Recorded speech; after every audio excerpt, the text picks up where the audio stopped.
Michael, Halo, anggota DPR RI Komisi 10. Menurut Pak Once, berapa kira-kira gaji yang layak dan pantas untuk guru-guru kita SD, SMP, SMA? menurut saya minimum 15 juta. Itu juga untuk yang bekerja di daerah 3T, daerah terpencil harus bahkan lebih banyak dari itu. Dan insentif lebih banyak, mungkin perumahan dan sebagainya.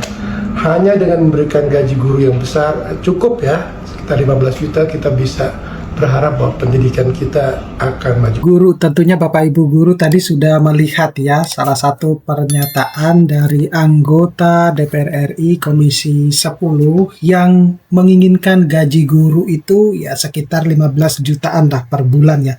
Menurut Bapak Ibu guru, kira-kira pantaskah atau sudah sesuaikah kalau gaji guru itu dinaikkan hingga 15 juta rupiah dengan ditambah fasilitas-fasilitas yang lain dan mungkin akan jauh lebih besar untuk daerah 3T. Nah, silakan Bapak Ibu guru coba berkomentar.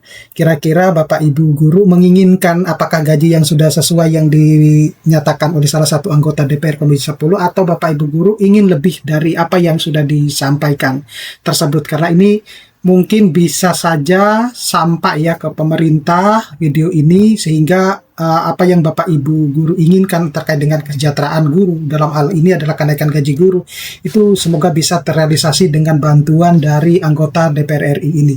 Nah, tapi sebelum saya membahas lebih dalam, saya mau menginformasikan kepada Bapak Ibu guru juga bahwa nanti di bagian tengah video saya akan menyajikan juga potongan video yang lain, salah satu juga anggota DPR RI yang juga menginginkan bahwa gaji guru itu harus naik setinggi-tingginya dan negara tidak akan rugi kalau gaji guru itu dinaikkan seperti itu. Jadi nanti silakan Bapak Ibu guru saksikan video ini sampai full biar kemudian Bapak Ibu guru juga bisa sharing ya ke teman-teman yang lainnya, biar nanti video ini mungkin bisa sampai ke pemerintah agar nanti gaji guru itu bisa dinaikkan ya, karena sudah ada lampu hijau dari anggota DPR RI di mana mungkin saat ini anggota DPR RI itu sedang menyusun aturan atau undang-undang yang menginginkan gaji guru dan dosen itu dinaikkan ya, minimal ya seperti yang disebutkan salah satu anggota tersebut lah ya. Nah, jadi Bapak Ibu guru, ini saya mengambil dari salah satu tulisan Komisi 10, salah satu anggota Komisi 10 DPR RI, Adian Pitupulu ya, yang menyatakan bahwa gaji guru itu harus dinaikkan setinggi-tingginya dan negara tidak akan rugi kalau gaji guru itu dinaikkan. Jadi substansi ini tidak boleh kalah oleh administratif ya. Kita ketahui bahwa gaji guru di Indonesia itu kalau kita bandingkan dengan negara-negara tetangga yang lain itu mungkin yang terendah ya dibandingkan dengan negara-negara tetangga yang lain. Padahal kita memiliki sumber daya alam yang sangat banyak ya. Kemudian beberapa waktu yang lalu bahkan sempat disinggung ya, guru itu katanya kalau mau menuntut gaji yang tinggi harus berkualitas. Padahal yang ngomong itu juga adalah pernah duduk atau pernah sekolah yang dibimbing atau diajarkan oleh guru-guru juga. Jadi substansi utama itu, guru itu kan tentu memiliki tugas yang cukup berat, yaitu mencerdaskan kehidupan bangsa ya. Nah, cuma terhambat oleh administrasi ya, dari perdebatan sertifikasi, syarat birokrasi, bahkan sertifikasi harus perlu adanya validasi dan lain sebagainya. Nah, itu yang membuat guru-guru itu seringkali diuji kesabarannya setiap kali mau penerimaan sertifikasi guru.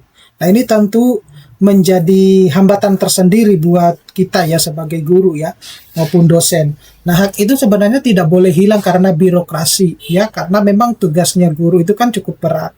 Nah, mereka itu mencerdaskan rakyat kita gitu. Jadi kalau tugasnya mencerdaskan rakyat kita, maka sudah sepantasnya mereka itu sudah harus, guru-guru itu harus sudah mendapatkan bayaran yang layak gitu ya.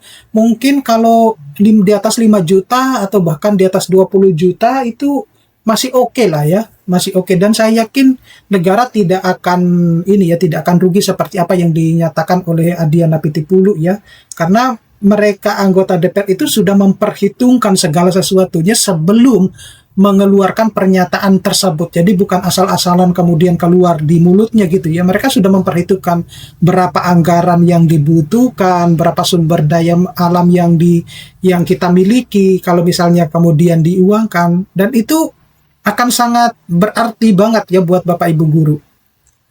Nah, ini pergeseran paradigma kebijakan pendidikan. Jadi fokus kebijakan itu, cara pandang lamanya itu pemenuhan syarat administratif itu rumit ya. Nah, cara pandang barunya itu adalah substansi peran guru itu dalam masyarakat. Jadi menginginkan ada peran guru dalam masyarakat. Nah, posisi guru saat ini kalau dilihat dari cara pandang yang lama itu sebagai beban biaya negara gitu ya. Nah, saat ini itu justru guru itu dianggap sebagai pilar penting dalam pembangunan sumber daya manusianya. Nah, kemudian perlu adanya pendekatan ya, yaitu kalau cara pandang lama itu perdebatan panjang tanpa ujung gitu pendekatannya gitu. Nah, tapi kalau dengan pandangan baru, jadi keberanian politik itu menempatkan pendidikan itu sebagai prioritas gitu. Jadi apa yang dikatakan oleh anggota DPR RI itu memang sudah benar ya, bahwa gaji guru itu harus dinaikkan setinggi-tingginya. Nah, negara ini tidak akan pernah rugi ya. Jadi kenaikan kesejahteraan guru itu bukan pengeluaran konsumtif, melainkan investasi negara dengan imbal hasil tertinggi gitu. Nah, jadi tidak usah banyak perdebatan, naikin aja gajinya, bangsa ini tidak akan rugi kalau gaji guru naik ya setinggi-tingginya. Jadi ini selaras ya dengan apa yang dikatakan oleh salah satu anggota DPR RI Komisi 10 Adiana Pitupulu ya, seperti pada potongan video berikut ini. Secara substansi mereka mencerdaskan rakyat. Kita merasa berhutang tidak pada mereka. Kita melihat posisi mereka penting tidak. Kalau melihat posisi mereka penting, tugasnya penting, fungsi mereka penting, yang mereka kerjakan penting, nggak usah banyak perdebatan, naikin aja gajinya.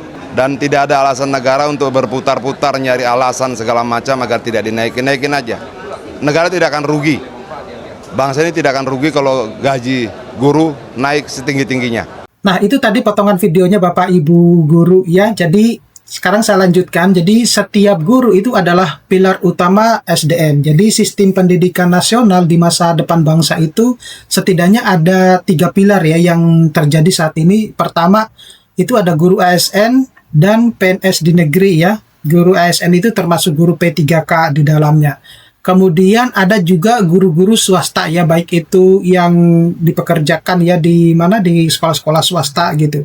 Kemudian ada guru honorer. Jadi ditegaskan bahwa negara itu tidak boleh mencari alasan penundaan untuk mereka, terutama untuk guru honorer ini ya, artinya diangkat menjadi PNS ya, seperti itu, termasuk ya guru-guru swasta. Jadi kalau guru-guru swasta itu pun diangkat menjadi PNS, kemudian tetap dipekerjakan di sekolah-sekolah swasta, itu juga justru akan membantu sekolah-sekolah swasta ya tidak mengeluarkan gaji sebegitu besar ya. Ini yang harus patut diacungi atau diperjuangkan gitu ya.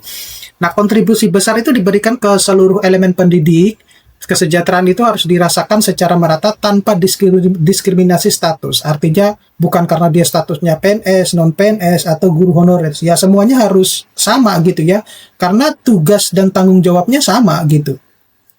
Nah, kemudian ini ya, 3 prasyarat implementasi kebijakan. Jadi tentu anggota DPR itu sudah memperhitungkan kesiapan anggarannya, jadi memastikan dana itu tersedia sebagai bentuk tanggung jawab mutlak negara. Kemudian regulasinya jelas ya, aturan main yang memotong kerumitan birokrasi itu bukan menambahnya. Kemudian payung hukum yang kuat, jadi ada hukum yang memayungi aturan tersebut gitu, jadi menjamin bahwa kebijakan kenaikan kesejahteraan itu berjalan efektif dan berkelanjutan atau sustainable ya. Jadi kenaikan gaji itu bukan sekedar instruksi, melainkan tanggung jawab negara yang harus didukung infrastruktur kebijakan yang kuat.